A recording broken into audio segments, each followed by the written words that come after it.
Good morning এভৰিওয়ান। নিশ্চয় আপোনালোকে group ডিত এক্সাম দিছে বা কিছুমানে দিয়া নাই, কিন্তু আপোনালোকৰ মনত এটা কুৱেশ্যন আহি আছে যে ৰেলৱে গ্ৰুপ ডিত এক্সাম দিয়াৰ পিছত পইচাটো কেতিয়া আহিব, কেনেকৈ আহিব, ক'ত আহিব।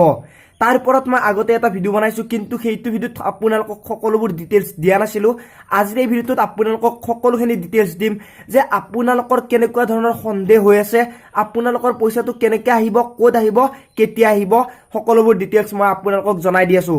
এই ভিডিঅ'টো ফাৰ্ষ্টৰ পৰা লাষ্টলৈ চাব, কাৰণ বহুকেইটা কুৱেশ্যনৰ এনচাৰ আপোনালোকে পাই যাব, যাৰ যি কুৱেশ্যন সকলোকেইটা পাবলৈ আপোনালোকে সক্ষম হ'ব। চ' ভিডিঅ'টো শেষলৈ চাব, কাৰণ আপোনালোকৰ মনত এটা কুৱেশ্যন আহি আছে। ফাৰ্ষ্ট কুৱেশ্যনটো হ'ল যে পইচাটো ক'ত সোমাব। প্ৰথম পইচাটো হ'ল SC আৰু STৰ 250 টকা, OBCৰ বাবে 400 টকা বা জেনেৰেলৰ বাবে 400 টকাটো নিশ্চয় আপোনালোকে গম পায়। সেই পইচাটো সোমাব আপোনালোকৰ বেংকত, কিন্তু বেংকত কাৰ সোমাব? যিয়ে এক্সাম দিব গৈছে। বহুতে ভাবি আছে যে মই এক্সাম দিব যোৱা নাই, পইচাটো সোমাব নেকি। তেনেকুৱা নহয়, যদিহে আপোনালোকে এক্সামটো দিব গৈছে তেতিয়াহে পইচাটো সোমাব। যিসকলে এক্সামত বহিছে তেওঁলোকৰ পইচাটো সোমাব, কিন্তু পইচাটো সোমাওঁতে বহুতকেইটা প্ৰচেছ থাকিব, যিকেইটা প্ৰচেছ মই আপোনালোকক কৈ আছোঁ। পইচাটো আপোনালোকে আপোনাৰ বেংকত সোমাব, কিন্তু বহুতে নিজৰ নিজৰ বেংক দিয়া নাই, বহুতে নেট কেফেৰ বেংক দিছে বা য'ত অনলাইন কৰিছে তাৰ বেংক একাউণ্ট দিছে। চ' তেওঁলোকৰ মনত এটা কুৱেশ্যন আহিছে, মোৰ পইচাটো ক'ত সোমাব, কেনেকৈ গম পাম, মই পইচাটো কেনেকৈ পাম। চ' তেওঁলোকক কৈছোঁ, তেওঁলোকে ভালদৰে শুনি লওক। ফাৰ্ষ্ট অফ অল, যেনেকৈ ALP আপোনালোকে টেকনিচিয়ানৰ পষ্ট ওলাইছিল, তাত এপ্লাই কৰা সকলে গম পাইছে। পইচা সোমোৱাৰ আগতে আপোনালোকক এটা লিংক মুকলি কৰি দিয়া হ'ব, যিটো লিংক মুকলি কৰি দিলে মই আপোনালোকক জনাই দিম। কিন্তু তাৰ আগতে এটা কথা জানি লওক, পইচাটো এতিয়া নোসোমায়, কাৰণ নৱেম্বৰৰ লাষ্টলৈকে এক্সাম চলি থাকিব।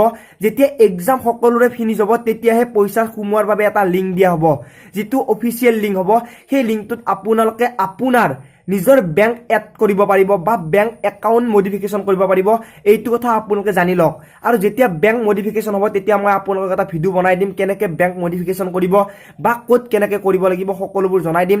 কিন্তু আপোনালোকে এটা কথা জানি লওক, যেনেকৈ ALPত এটা OTP আহিছে, ওৱান টাইম পাছৱাৰ্ড। সেই OTPটো কেনেকৈ কি কৰিব লাগিব, যেতিয়া লিংকটো মুকলি হ'ব সেই লিংকটোত OTPটো ভৰাই দিব লাগিব। ভৰাই আপোনাৰ একাউণ্টটো খুলিব লাগিব। একাউণ্টটো খুলি আপুনি যাতে মডিফিকেশ্যন কৰিব পাৰে নিজৰ বেংক একাউণ্ট। ধৰি লৈছোঁ আপোনাৰ বেংক একাউণ্ট নাই, আপুনি মডিফিকেশ্যন কৰিব নোৱাৰিলে, তেতিয়া কি হ'ব? নিশ্চয় আপোনালোকে অনলাইন কৰোঁতে এটা ফোন নম্বৰ দিছিলে, যিটো ফোন নম্বৰ আপোনালোকৰ নিজৰ। যিসকলে নিজৰ নিজৰ ফোন নম্বৰ দিছিলে তেওঁলোকৰ তাত পইচা সোমোৱাৰ আগতে, ধৰি লৈছোঁ পইচাটো আহি গ'ল কিন্তু বেংকৰ একাউণ্টত সোমোৱা নাই, ছাকচেছফুল হোৱা নাই। কেতিয়া ছাকচেছফুল হ'ব? যেতিয়া আপুনি আপোনাৰ তাত অহা OTPটো বহাই দিব। এইটো কথা মনত ৰাখিব, কাৰণ নিজৰ নিজৰ বেংক একাউণ্টটো নিজৰ নিজৰ নামত নাথাকিব পাৰে, দেউতাকৰ নামত থাকিব পাৰে, কিন্তু এপ্লাই কৰোঁতে আপোনালোকে যিটো নাম্বাৰ দিছিলে সেই নাম্বাৰটো আপোনালোকৰ কামত আহিব। কেনেকৈ? পইচাটো আহিছে, ধৰি লৈছোঁ ইয়াৰ পৰা পইচাটো আহিছে, ইয়াতে সোমাব। পইচাটো আহি ইয়াতে ৰখি থাকিব, আপোনাৰ বেংকত সোমাই নাযায়। কেতিয়া সোমাব? যেতিয়া আপোনাৰ মোবাইলত OTPটো আহিছে, OTPটো বহাই দিয়াৰ লগে লগেহে পইচাটো সোমাব। চ' এটা ভাল প্ৰচেছ। এইটো railway group D officially announce কৰিছে। টুইটাৰ যদি আপোনালোকে ইউজ কৰে তেনেহ'লে গম পাব, আৰু কিছুমান নিউজ পেপাৰতো দিছে। মানে কেনেকুৱা ধৰণৰ? OTPটো যেতিয়া বহাই দিব, বহাই দিয়াৰ লগে লগে আপোনাৰ বেংকত পইচাটো ট্ৰান্সফাৰ হৈ যাব। পইচাটো আহিব কিন্তু ৰখি থাকিব যেতিয়ালৈকে OTPটো আপোনালোকে পুট নকৰে। OTPটো পুট কৰাৰ লগে লগে ছাকচেছফুল হৈ যাব আপোনাৰ এই বেলেঞ্চটো। SC STৰ বাবে 250 টকা, OBC জেনেৰেলৰ বাবে 400 টকা। এইখিনি পইচা এনেকৈ আপোনাৰ তাত সোমাই যাব। সোমাই যোৱাৰ পিছত কি কৰিব? যেনেকৈ আপোনাৰ পইচাটো বেংকত সোমাব তেতিয়া আপুনি গম পাব যে আপোনাৰ তাত পইচাটো সোমাইছে। যদি আপোনাৰ পইচাটো কাৰ তাত সোমাল? নেট কেফেত সোমাল। তেতিয়াও আপোনালোকে গম পাব কেনেকৈ? আপোনাৰ OTPটোৰ সহায়ত, যে দাদা OTPটো আহিছে, মোৰ পইচাটো ট্ৰান্সফাৰ হোৱা নাই। চ' সিহঁতে OTPটো বহাই দিব আৰু আপোনাৰ পইচাটো সোমাই যাব।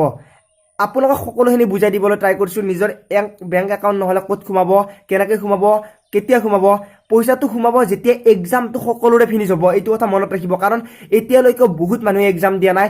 যিসকলে এক্সাম দিয়া নাই তেওঁলোকৰ যেতিয়া এক্সাম ফিনিছ হ'ব তেতিয়াহে এই পইচাটো সোমাই যাব। এক্সাম ফিনিছ হোৱাৰ লগে লগে পইচাটো সোমাব আৰু আপোনালোকে লাভ কৰিব এইটো প্ৰচেছত। চ' আজিৰ ভিডিঅ'ত এইখিনিয়ে। যদি ভিডিঅ'টো ভাল লগা নাই তেনেহ'লে ডিছলাইক কৰিব, যদি একেবাৰে ভাল লগা নাই কমেণ্ট কৰিব, বেয়াকৈ গালি পাৰিব। আৰু যদি ভিডিঅ' ভাল লাগিছে লাইক শ্বেয়াৰ কৰিব নাপাহৰিব। যিহেতু মোৰ এটা ছেকেণ্ড চেনেল আছে JM ব্লগ বুলি, সেইটো ধুনীয়া ধুনীয়া ব্লগ ভিডিঅ' লৈ আহি থাকোঁ, সেইটো চেনেল ছাবস্ক্ৰাইব কৰিব, লিংক ইন দ্য ডেছক্ৰিপশ্যন বিল'। চ' আজিৰ ভিডিঅ'ত এইখিনিয়ে। যদি ভিডিঅ' ভাল লাগিছে লাইক শ্বেয়াৰ কৰিব নাপাহৰিব। আজিলৈ মানে পুনৰ লগ পোৱাৰ আশাৰে মই যিটো জয় আই।